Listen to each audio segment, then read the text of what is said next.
Welcome to episode of the Tower 26 Speed Race Series podcast. I'm Joe Minsky here once again. Coach Gerry Rodriguez. Coach, how you doing, bud? I'm good.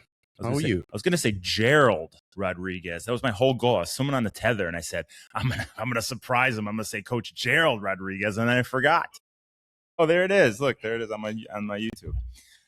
So we're live on YouTube right now. You guys got questions? But yeah, I was gonna intro you with Gerald Rodriguez, and I skipped it. As you know, you don't even know much about my athletic background, right?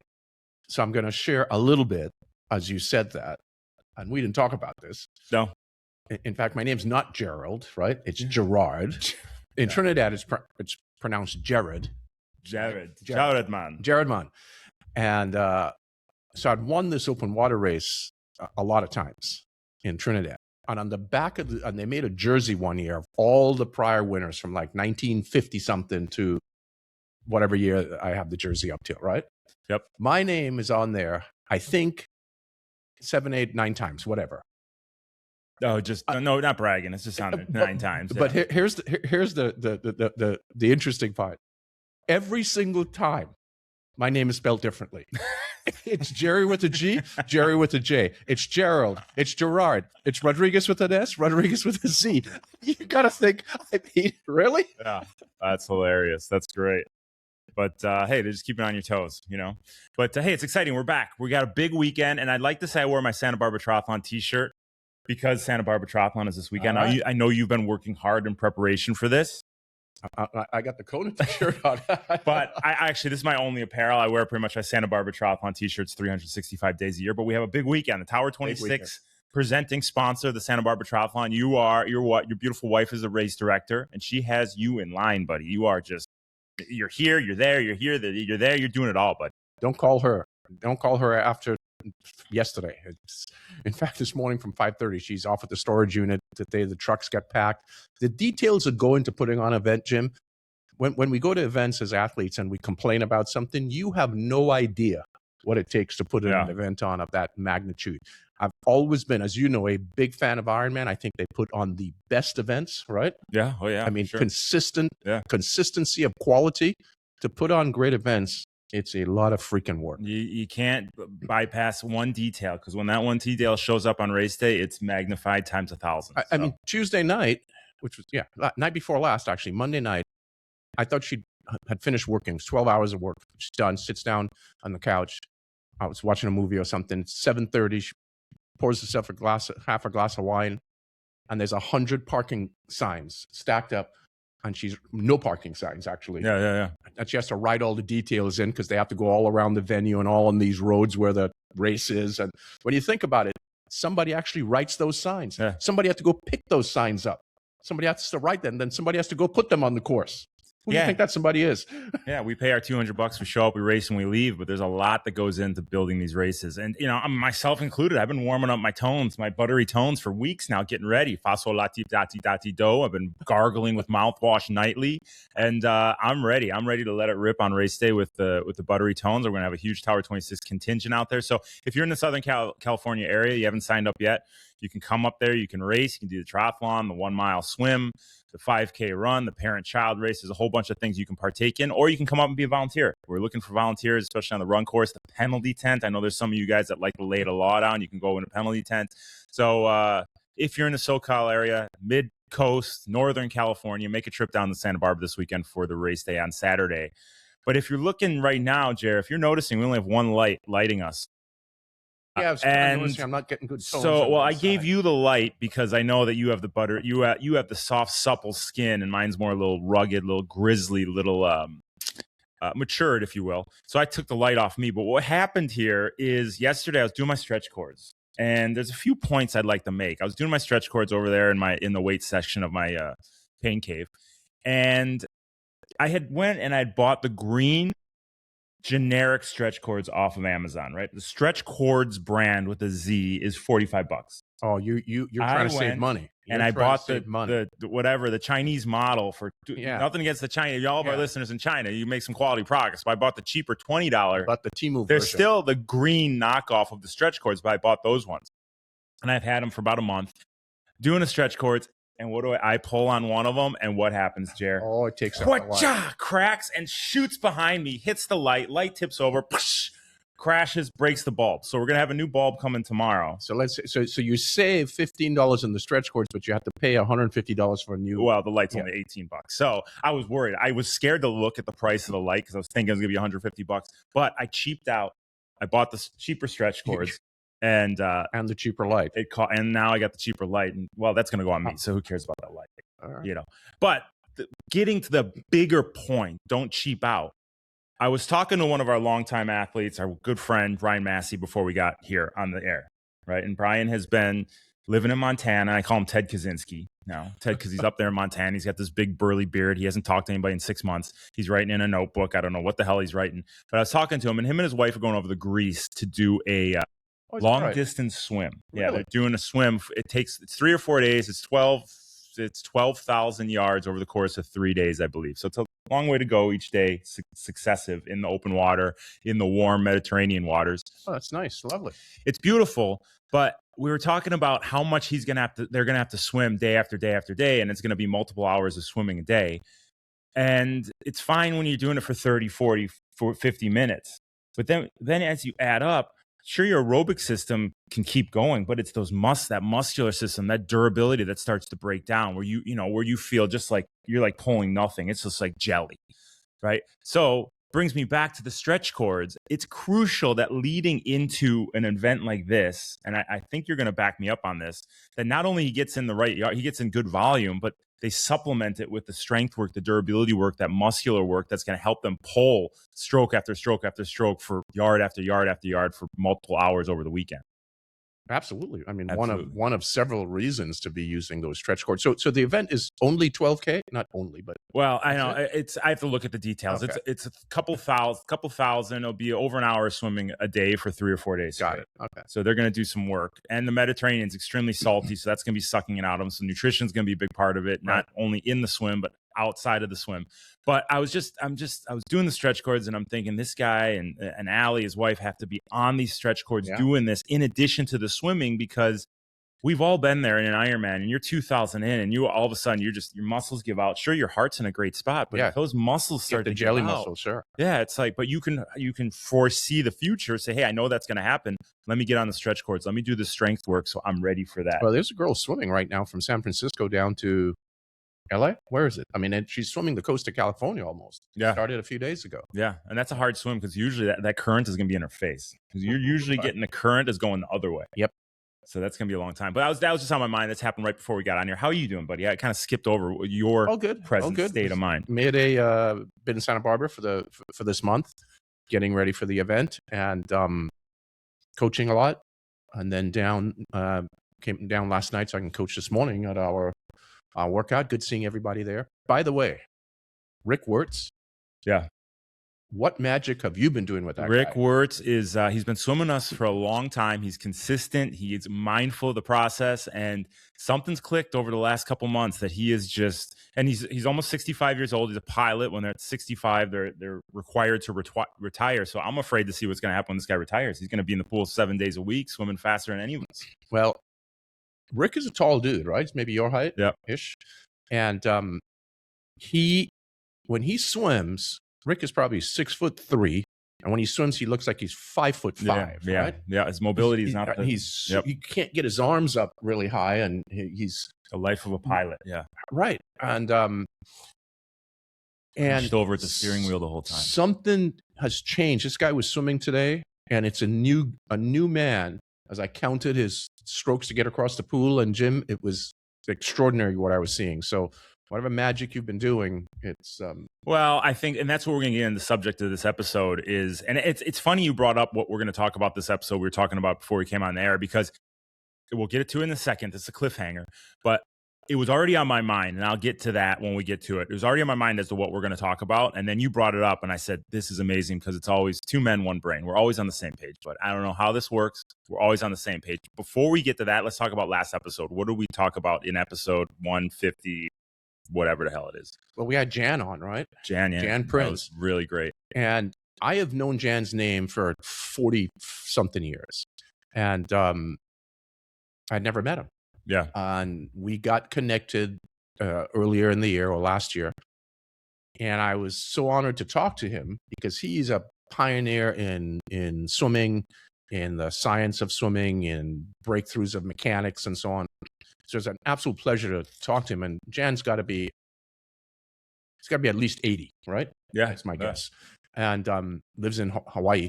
Anyway, he wrote a book and he sent me a copy of it. And then we had him on the podcast to talk about, sort of do some teasers for the book. Because I think that book is a library book for every single, not just swimmer, but especially triathlete. And more importantly, their coaches.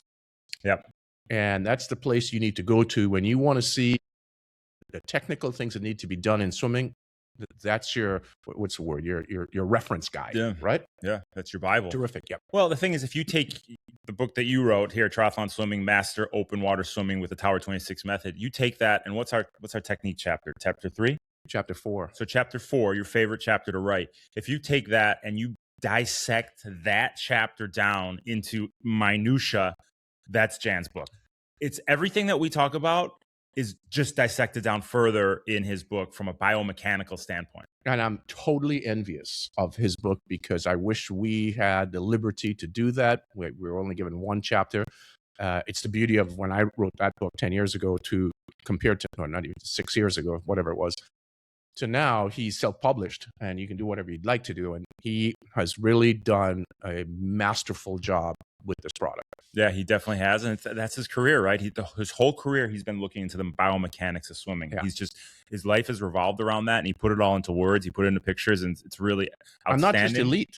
Not just elite. No. And that's the thing. Like, why it applies to our audience. We're finding, like, on our 2 p.m. calls, we've been talking about it a lot. And, we have swimmers that are 230 per 100, and they're learning a ton from what he was talking about and the little specifics with how to get the elbow up and how to accelerate through the stroke.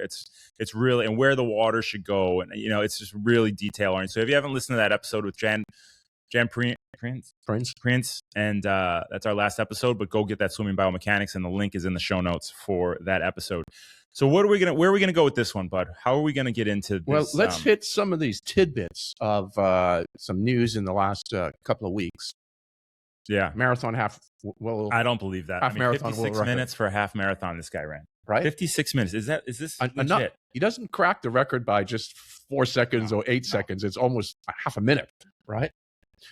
And what you're the kind of guy that probably would do this. I just haven't gotten around to doing it yet. Yeah. So I don't know if you did. Did you go dissect the race course and compare this course that he ran it on to, which is in South America, compared to where the record was? I have not done that yet. Okay. No, I haven't looked at it. I'd like to see the terrain comparisons between the two, because literally his first 2 5Ks or the first 10K of his half marathon, he was about 40 something seconds behind the former record, and he made it all up in the back half of the race. I see that you have the splits up there on your some of them device.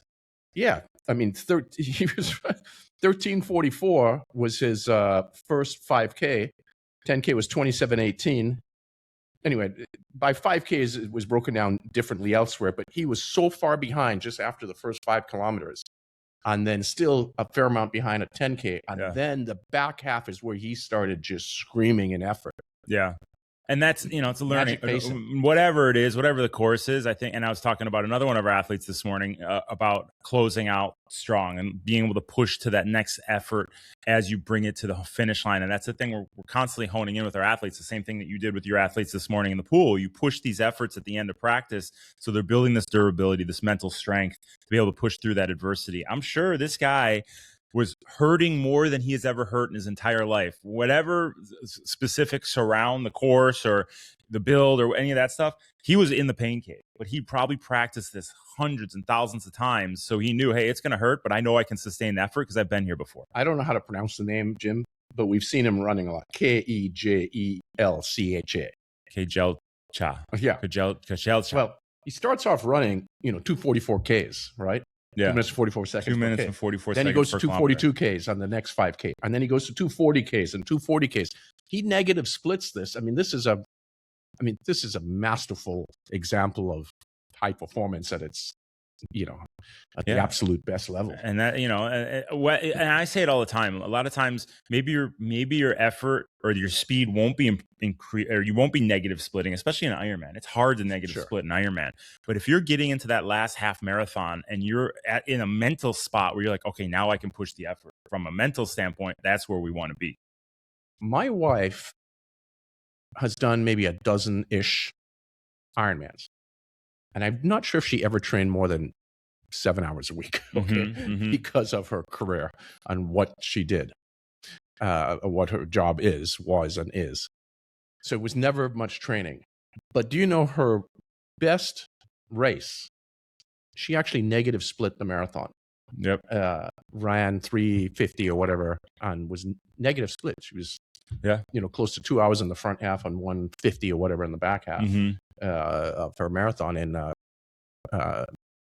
Picton or wherever it is in Penticton in Canada. Yeah.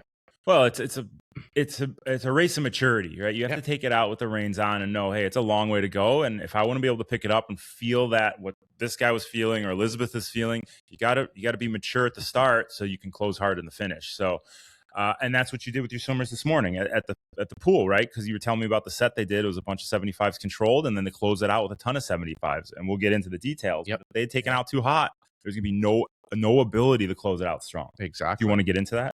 Let's get into some more tidbits here. We got some more tidbits, and we'll talk about that. I just wanted to talk about this for a second, and I feel horrible for this coach. I was reading this in the news yesterday about this triathlon coach recovering after an alligator bite during a Savannah swim training. So he got bit by alligator in Savannah, Georgia, while he was training.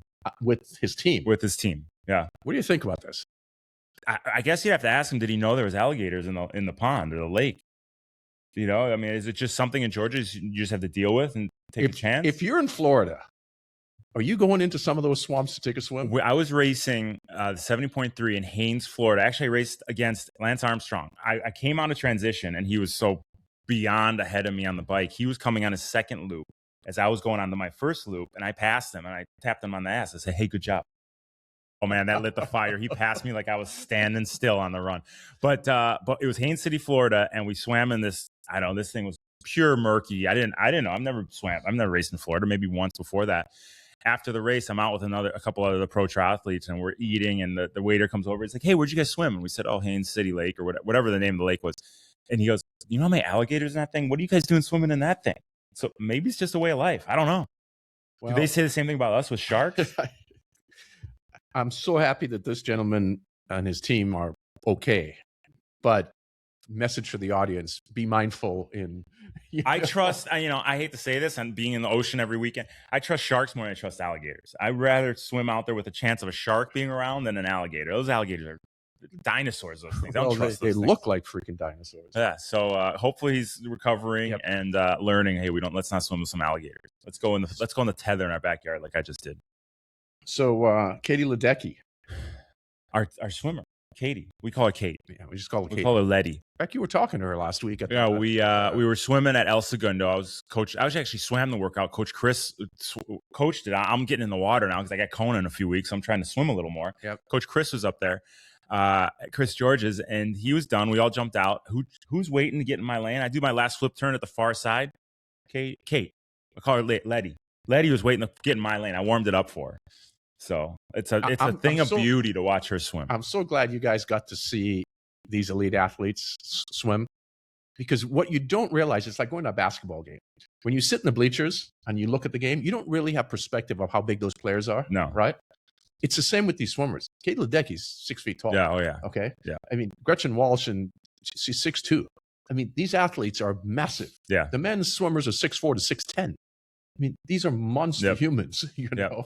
Well, I wasn't aware that the U.S. swimming team was there training after us. I knew that it was 50 meters that morning for a reason, but I wasn't sure who was coming in. Last time it was the French national team, and it was the U.S. national team this time. But I knew it was a big deal when we're swimming and I see them setting up massage tables on the side of the pool with tents over it. And you're like, okay, now big deal team is coming in.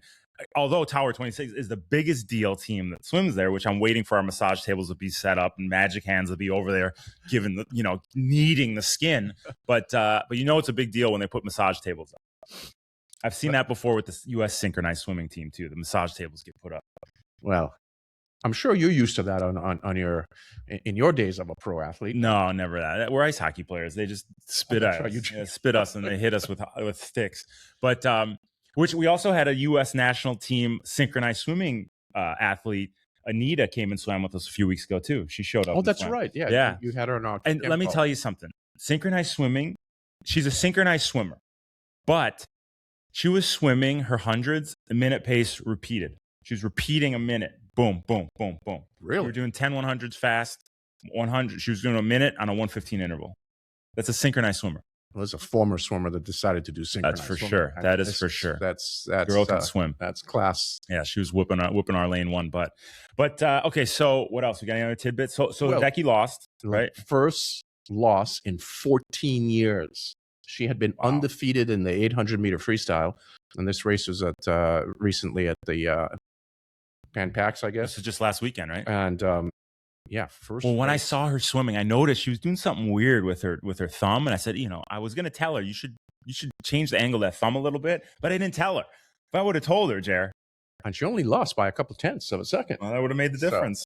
Yeah. So first loss. Can you imagine, Jim, a 14-year career and never losing that race? Wow. Unbelievable. Wow. So who beat her? Unbelievable. This gal, Lonnie Pallister, Australian, Aussie. Young?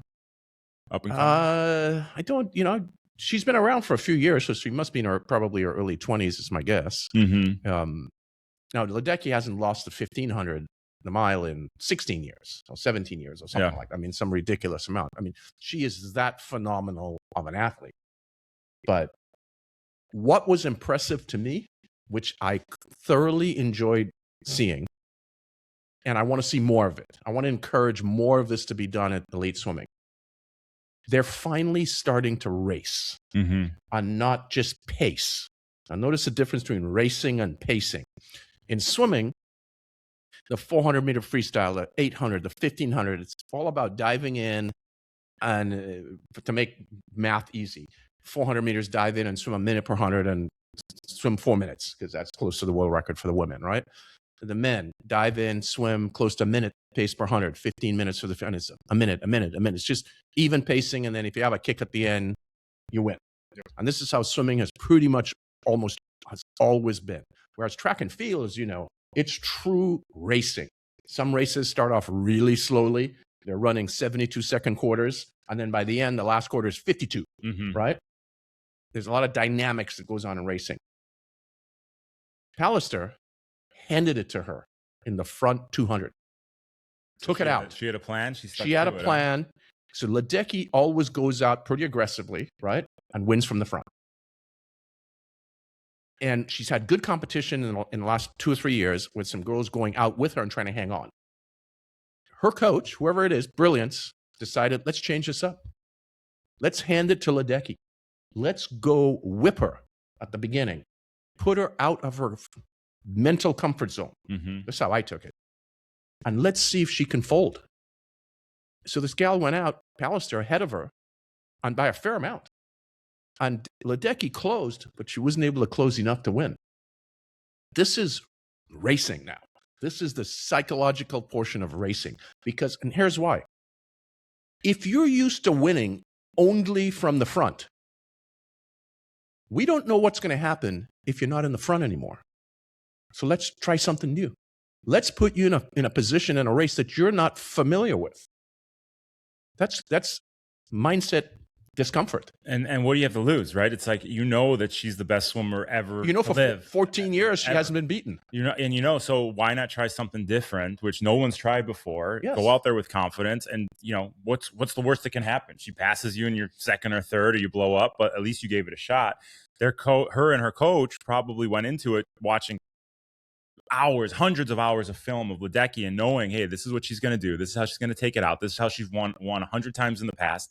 Let's do something different, change the angle, and see how.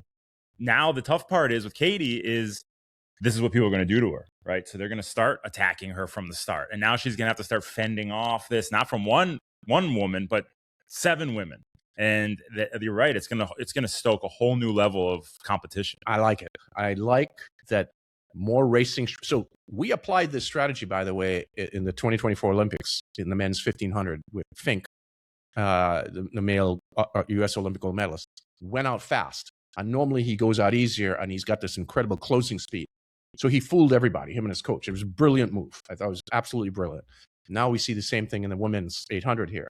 And I think this is, I like to see tactical racing rather than just pacing. Yeah. Right? Yeah. Well, it makes, it makes it more fun to watch. Entertainment. Yeah. But, you peel it back, and you see this in our athletes all the time. You see it in, let's use Rick as an example. Rick has swam for us for 15 years, right? And for 15 years, he's kind of been, I'm not going to say against changing, but he's set in his ways. He says, this is the way I do it. This is what's worked best. And, this is what I know. So he just keeps going down this path of, the same stagnation.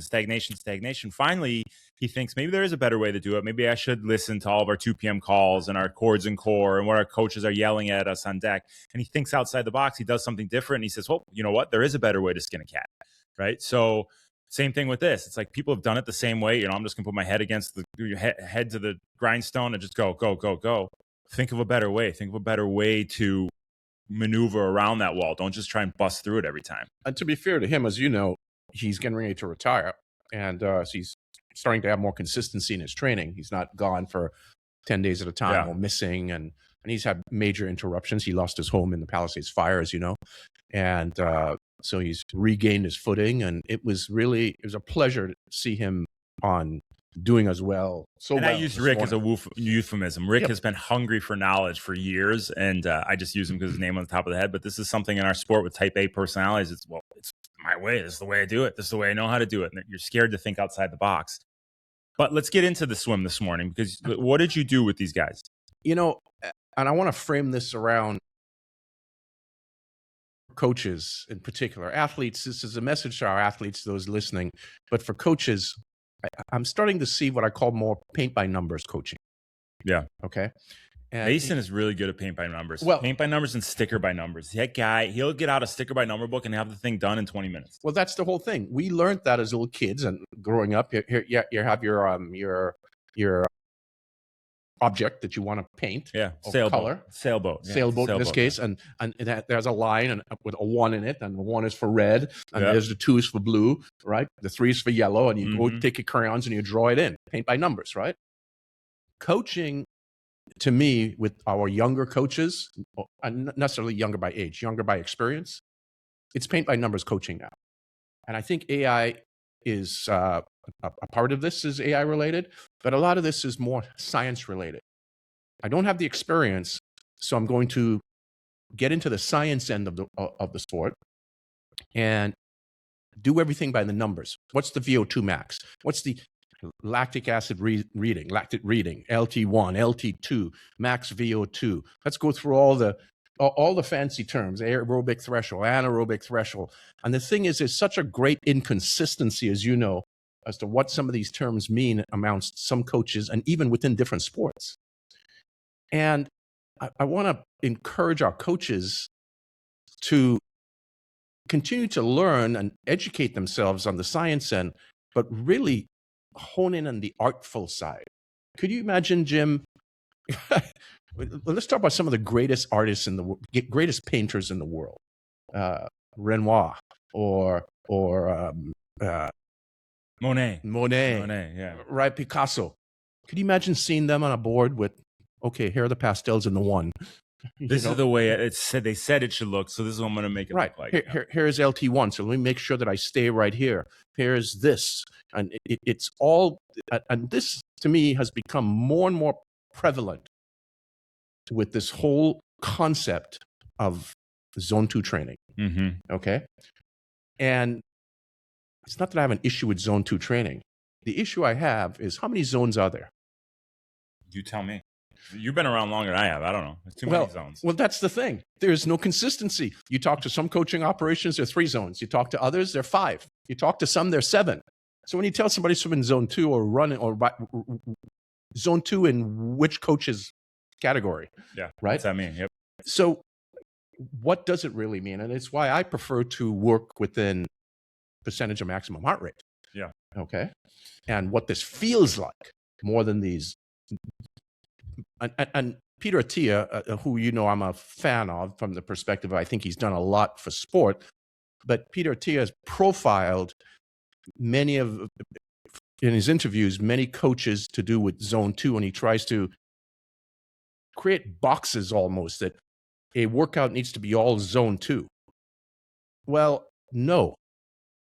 Okay. Yeah, I get it. For some pro athletes that can train 30 and 35 hours a week, but for many age group athletes, Jim, that have 8 hours a week or 10 or 15 hours a week, you don't have the luxury, especially in the swim, you don't have the luxury of dedicating an entire workout just to zone 2. Mm-hmm. Okay. You can do a big portion of the session in zone 2, but you still have to go touch those other areas. Okay. Yep. If you want to use a word zone, but other zones, other heart rate areas. And so, for instance, this morning, I give a set that many of the athletes didn't think they would make. In Rick's case, they all looked at me. It was Rick and Melody and, our group, Dana, right? Yep. And it was 1075s. And for them, the interval was 130. And they were like, okay, that's, I could do that. And then I said, and I want you to go 5 more after that on an interval of 120. And they're like, oh, I don't know if I can do that. And right when they said, I don't think I can do that, I said, no, I want you to do that 2 cycles through. Oh boy. And now it was like, okay, well, I was out last night and all the excuses, I got to go take a pee. I got to go, exactly. Go pee, yeah. But then it was about how to execute this set and how to, like the gentleman we were talking about that broke the world record, how do you manage your efforts in the very beginning to manage heart rate carefully while maintaining, and in our sport, especially in swimming, maximum efficiency? Because this is a sport about overcoming drag and resistance, right? Mm-hmm. So how do you do that? Keep heart rate super well managed, get into high efficiency. And it's not about how much rest you get on the wall, because for some of these athletes, 130, and in fact, when I was in Santa Barbara, Jason, those guys, they were on a 120 for 100s or 115 for 100s. That's not an easy interval for some, right? Most, yeah. So on that interval, you're thinking, well, man, I got to get 10 seconds rest. So let me swim 104s or 105s. No, it's okay to get 4 or 5 seconds rest. Keep your heart rate lower. Forget what the interval is. That's just a guiding post for now. Keep heart rate super low. Work on efficiency.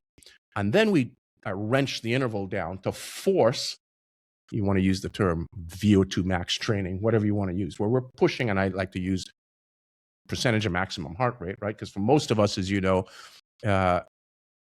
90, in the low 90% of maximum heart rate is where you're hitting your ceiling of capacity, right? Yeah. So we want to push them into that level.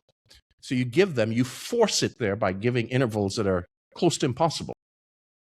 So we did that set this morning, and then we did it 2 cycles through. So it was 3100s, all from the group that Rick was in, 3075s. They all made it. Mm-hmm. And they all made it with, when you finish a workout, Jim, and you have that massive feeling of accomplishment. Oh, yeah. You're just so satisfied. Yeah, you're so satisfied with the work. So the encouragement factor is, what are we going to do? Get athletes to get out of the pool each time and prick their finger in their ears and get a lactate reading. And you can probably, with your experience of coaching, because you've been coaching for a long time, you can probably look at Rick on rep number 6 and tell him what his lactate reading is. Totally. Right? Yeah, exactly. And then number 10. Yeah. So the goal was, if you want to paint by numbers, LT1, for the first 10. And then on the 5 that we're going, you're going to be LT1, LT2, and you're moving up. Your lactate readings are moving up 5, 6, 7, 8, 9, 10 by the end. Your last rep. And that's, you get lost in the sauce, right? A lot of these coaches get lost in the sauce. A lot of athletes get lost in the sauce, and they say, I need to prick my ear. I need to be in this zone. I need to be in that zone. And they lose the feel, and they lose the big picture as to why they're doing it. I've been doing a set. I've been doing our subscription plan, 3 workout, 3 swims a week. And at the end of it, I'm doing 20 by 100s on a 150 to 2 minute interval. And it's the same thing. Like if I was getting out, pricking my ear, paying attention to all these other factors, I wouldn't have the feel for what it is to repeat those 2100s one after another on top of all the fatigue I built from the subscription plan set. So you have to, if you're thinking of huge workout, it's awesome. But if you're thinking of all these other things and you're having someone just berate you with all this other information, it takes your focus point away from the here and now and that feeling and that presence that you're talking about, and it puts it elsewhere. So you don't know that feeling. You don't have that type of presence. These guys that you're talking about, for those 1075s where you had them swim easy, relaxed, efficient, they knew exactly what that repetitive feel should be. But if you were overloading them with too much data, too much information, every single one is restarting, and they're not getting into the zone. They're not getting into the groove of what that feel is. Exactly. And the challenge comes in that the world gets trendy, as you know, with many things, right? And zone 2 training and the Norwegian method, you don't have to mention coaches' names, but that's become the sort of the North Star, right, of training. I'm not a big fan of, at least it hasn't been successful in swimming. Yeah. Well, I mean, what? So swimming's a little different. Yeah. Well, I mean, what you're saying is it's not a one size fits all. No. It's an art, right? It's like when I go into the tech to coach a workout, I know I have a structure of what we're going to do, but I also have to think on my feet and see how the athletes are responding and if they're holding a pace or what type of paces I want them to hold. Are they overshooting it? Do I have to change the interval? And based on all that and on what I want them to achieve with each specific set, that's the art of coaching. I can't go into it and say, okay, LT1, go do that. We're going to stay LT1 this whole time. You got to think on your feet and adjust as needed. There's an athlete that I met several months ago that has not improved their swimming in 7 years. Okay? Yeah. And there was not one workout that I reviewed. I asked for a number of workouts. I saw about 8 to 10 workouts. There was not one workout where RPE, they use a lot of RPE, rate of perceived exertion, right? Mm-hmm. Where any main set would seem to be over 5. So I tried on this is a scale of 1 to 10. So I'm trying to understand that scale because I don't even know if we ever swim below 5. Yeah. Okay. Yeah, right. But no wonder there's no improvement in that number of years. And I ended up talking with the athlete and their coach. And it's the Norwegian system.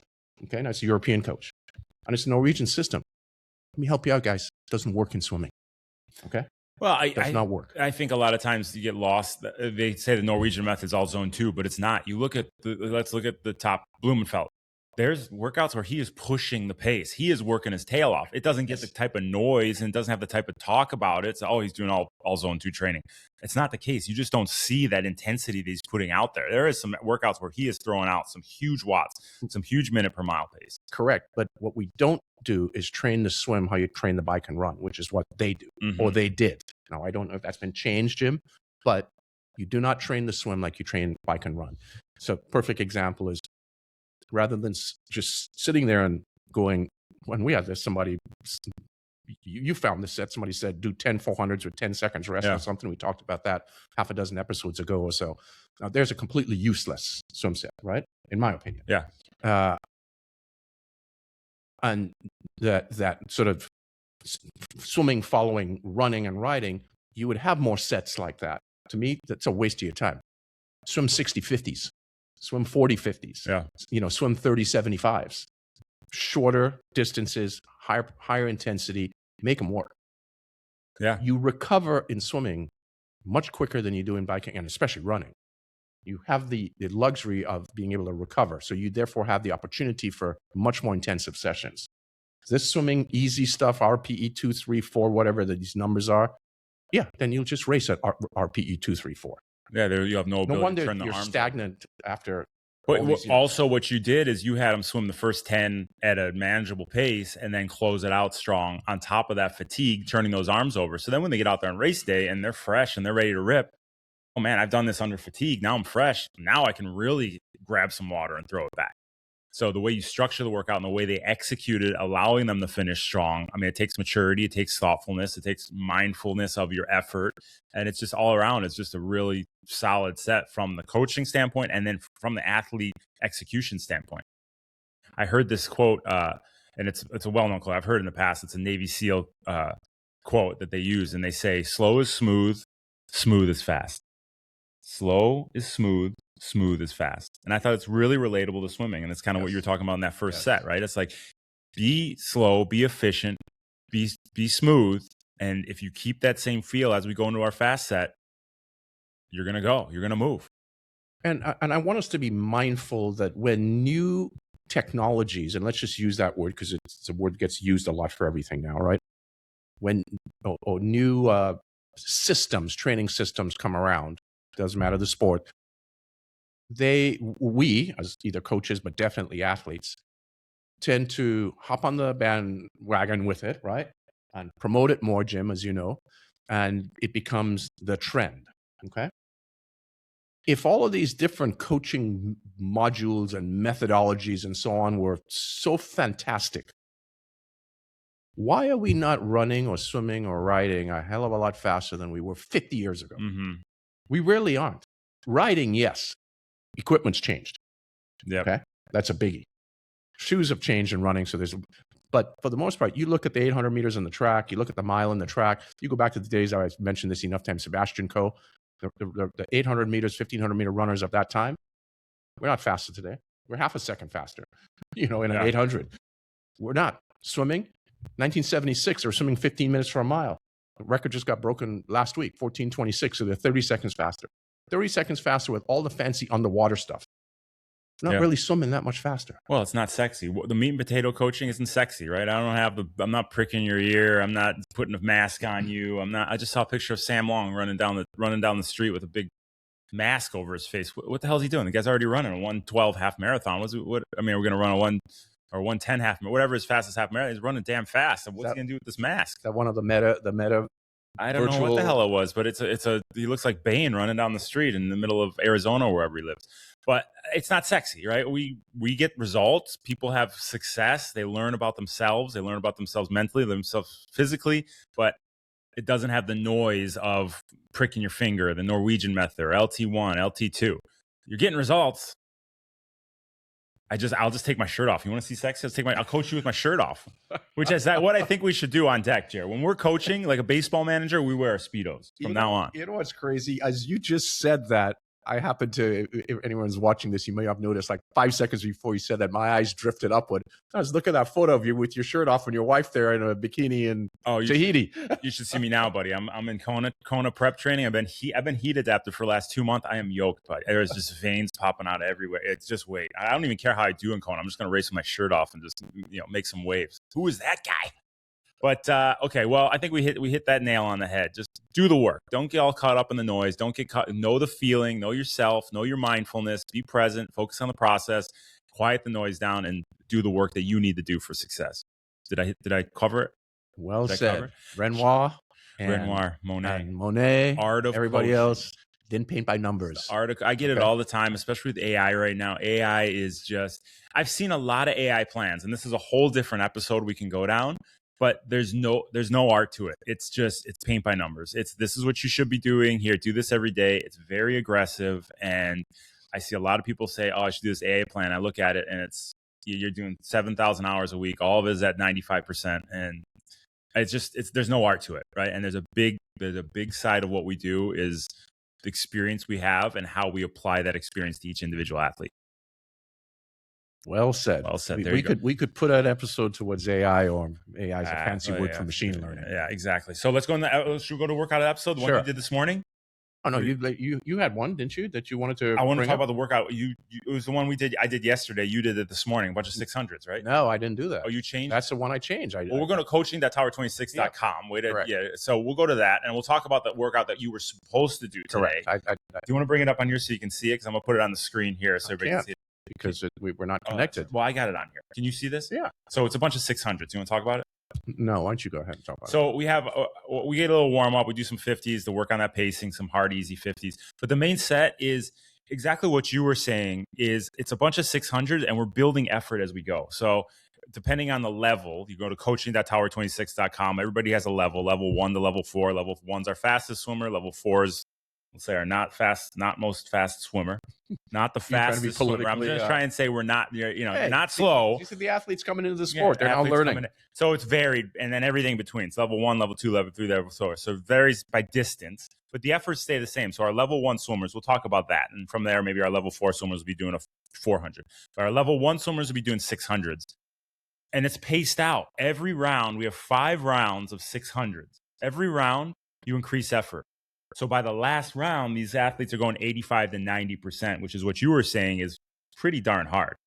If you take it out in this first 600, especially for something that's 7-8 minutes long, our first 600, 70, 75%, which is on the easier side. It's very maintainable. It's efficient. It's smooth.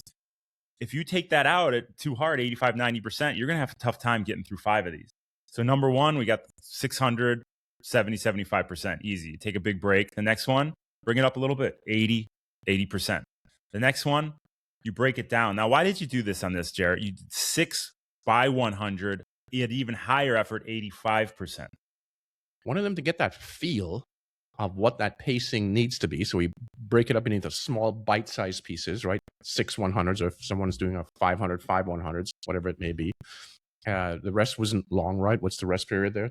15 seconds. 10, 15 seconds. After each one, yeah. So just enough so you can get your time, get the feel of each one, and be consistent in that pacing. So this is working it. It's 85, 90%. Yep. So you do 6 of those, and then you go into a recovery 600. Yep. Right? So you're going to back it down, maybe even pull, right? You can put on your pull buoy, pull it with a snorkel and buoy, get back to some good mechanics, because then the last one, we string together those 6 by 100, and you do them all straight, hopefully at that same pace. Exactly. Right?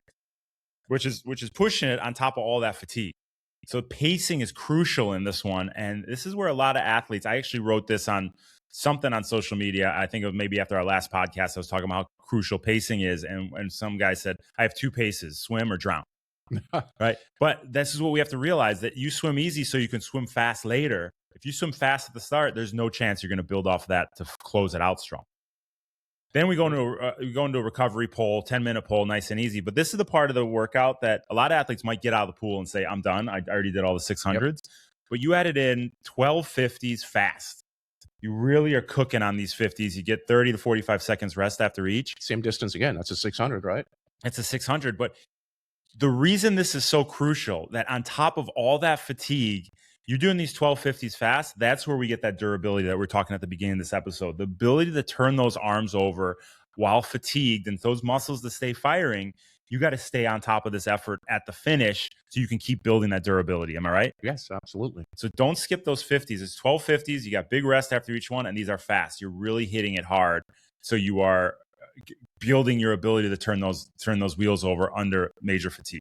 Yeah, well, I chose not to coach this session. I just wanted to make some changes, but I remember when I wrote this a number of years ago. Yeah. So that's our go to coaching.tower26.com, subscribe there, and we will get you the same workouts we are doing here and have the same kind of success our athletes are having on course. Did you have something that you got an email about water temperature, Gerry at tower26.com. What was that email? I know it might have been sent to your beautiful wife, but what was that email? And we might want to get into this next episode. Yeah, let's talk about that next. But it's to do with water temperatures. And it's good to see the guidelines being set by the national governing body or whomever is setting these guidelines. I don't know if they're international guidelines, but finally seeing some definitive numbers of where you cannot hold a swim in, so low end or high end, warm or cold end. Yeah. Interesting stuff. So I look forward to getting into that. What else we got? We're going to talk about next episode, Jerry. Well, we've got, look at the shirt here, man. We got Kona coming up. Kona coming up, baby. I know. I need to get on the tactical bandwagon. You got to fill me in how I'm going to be first out of the water. You're racing. Oh, good. This is a big year for you. So what happened was when my cords broke, I went from the green cords to the red cords.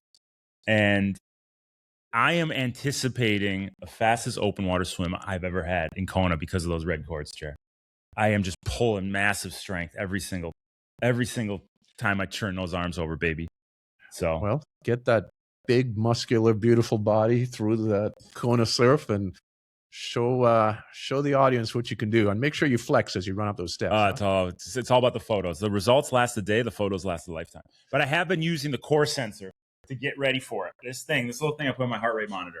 This core sensor, and it has an app, and it tells you how adapted you are to the heat. I've been 100% heat adapted for almost 2 months now. Nice. So awesome. Heat has been my Achilles, but I'm making it my strength, baby. All right, Jerry. On that note, let's have a fun weekend this weekend. Remember, guys, if you are looking for something to do, come up to Santa Barbara, hit a race. I'm going to probably jump into the mile swim. I'm going to take off my race announcer gear, wear my Speedo underneath, and just jump in, hit the mile swim, come back out with my mic, and get back on. By the way, that is one of the best mile swim courses. It is it's Lake Santa Barbara because the way it's shielded, Oh, it's great. there's no surf. I mean, this is a comfortable swim. And I got an athlete who's well known in the media business who he actually used to have his own late night talk show. I told him to come up for the race because he has a house that's a few exits south of Santa Barbara, of Montecito. Is this what I'm thinking about? Yeah. So Conan, I told him to come up, and I said, I'm going to go swim. I'm going to give you the mic, and might let him announce if he's up there at that time. Well, that would be pretty extraordinary. Might be a little treat for the fans. So you might see that happen. But we'll see you guys in Santa Barbara this weekend. Gerry, it's always a pleasure. Thanks for making this happen. Thank you. Any last words? You good? Thanks as always. You do terrific work. All right, buddy. For Gerry Rodriguez, Jim Vincey, this is the Tower 26 Be Racer podcast. Thanks for listening, everybody.